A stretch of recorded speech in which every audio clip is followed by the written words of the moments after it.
안녕하세요. 디익스플레이너에 오신 여러분 환영합니다.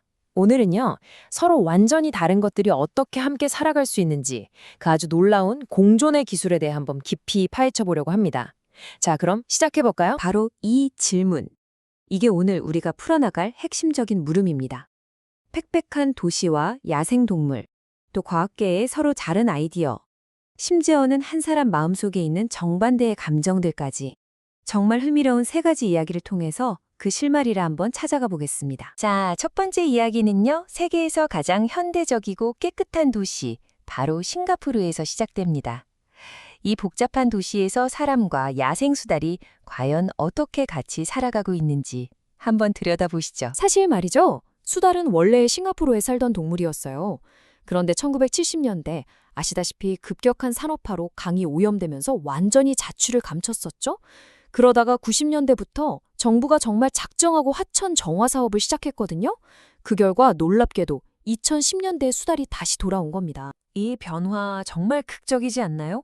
한때는 산업폐수로 악취가 진동하던 그냥 배수로였는데 이제는 물고기가 넘쳐나는 깨끗한 생태 하천으로 완전히 탈바꿈한 거죠. 돌아온 수달들한테는 여기가 그야말로 무한 리필 뷔페나 다름없었을 거예요. 지금 싱가포르에는 대략 20개 정도의 수달 가족이 살고 있다고 해요. 보통 이렇게 대가족 단위로 움직이는데 이게 마냥 평화롭고 귀엽기만 한 건 아니에요. 이면에는 아주 치열한 생존 경쟁이 숨어 있죠. 가족끼리 영역 다툼을 하다가 목숨을 잃는 일도 있을 만큼 격렬하다고 합니다. 생물학자 필립 존스는 수덜들이 아주 단순한 규칙을 따르는 것 같지만 이걸로 복잡한 협동 사냥까지 해내는 걸 보면 정말 지능적인 동물이라고 말해요. 그런데 바로 이 똑똑한 수덜들이 글쎄 사람들이 애지중지 키우는 수천만 원짜리 비단잉어를 싹쓸이하는 일이 벌어진 거죠. 인간과 야생의 공존이라는 게 그리 간단한 문제만은 아니라는 새로운 숙제가 던져진 겁니다. 자, 이번에는 물리적인 공간을 떠나서 지적인 공간으로 한번 가볼게요. 과학계라는 커다란 공동체 안에서 서로 정반대의 아이디어들이 어떻게 부딪히고 또 공존하는지 한 천문학자의 이야기를 통해 살펴보겠습니다. 때는 2017년, 태양계 밖에서 정체불명의 무언가가 휙 하고 날아왔습니다. 이름하여 오umuamua. 하와이어로 정찰병이라는 뜻이라는데 이름처럼 정말 미스테리한 녀석이었죠. 기존의 혜성이나 소행성, 그 어떤 걸로도 딱 맞아떨어지게 설명이 안 돼서 과학계를 발칵 뒤집어 놨습니다. 그래서 핵심 쟁점은 바로 이겁니다. 대부분의 과학자들은 오umuamua가 그냥 가스나 먼지꼬리가 잘 안 보이는 좀 특이한 혜성, 어두운 혜성 같은 걸 거다 이렇게 봤어요. 그런데 하버드 대학의 아비로브 교수가 훨씬 더 급진적인 주장을 내놓습니다. 혹시 외계 문명이 보낸 인공물일 수도 있지 않냐는 거죠. 로브 교수의 이 한마디가 그의 답답한 심정을 그대로 보여줍니다. 다들 엄청난 주장에는 엄청난 증거가 필요하다고 입버릇처럼 말하면서 정작 그 엄청난 증거를 찾으려는 노력은 왜 안 하냐는 거예요. 과학이라면 편견 없이 상상도 못할 가능성까지 열어두고 증거를 찾아 나서야 하는 것 아니냐고 비판하는 거죠. 자, 이제 마지막 이야기는 가장 내밀하고 개인적인 공간, 바로 우리 마음속으로 들어가 보려고 합니다.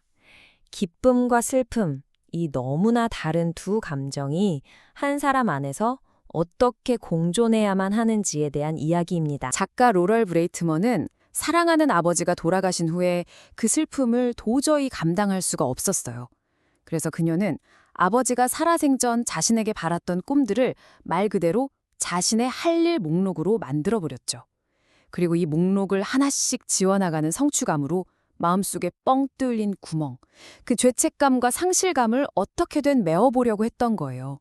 슬픔이 비집고 들어올 틈을 단 1초도 주지 않겠다는 듯이요. 그런데 이상하게도 성공을 향해 달려가면 갈수록 그녀는 점점 더 공허해졌습니다.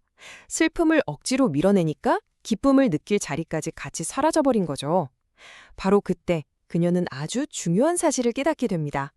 아, 우리는 슬픔이 없으면 진짜 행복을, 고통이 없으면 진짜 기쁨을 느낄 수가 없구나.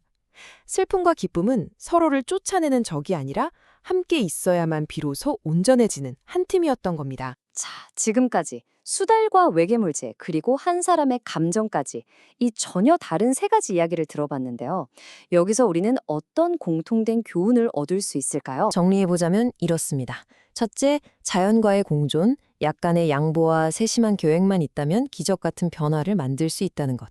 둘째, 아이디어와의 공존. 우리가 미지의 가능성에 대해 마음을 활짝 열 때 비로소 시작된다는 것. 그리고 마지막으로 감정의 공존. 기쁨이든 슬픔이든 내 안에 상반된 감정들을 피하지 않고 모두 끌어안을 때 우리는 진정한 나를 찾을 수 있다는 겁니다. 이 모든 교훈은 결국 하나의 질문으로 이어지는 것 같아요. 지금 여러분의 삶은 무엇과 공존하고 있나요? 여러분이 사는 도시, 여러분의 머릿속, 그리고 여러분의 마음속에는 어떤 다른 것들이 함께 살아가고 있습니까? 한 번쯤은 꼭 생각해 볼 만한 질문인 것 같습니다. 오늘 익스플레이너는 여기까지입니다.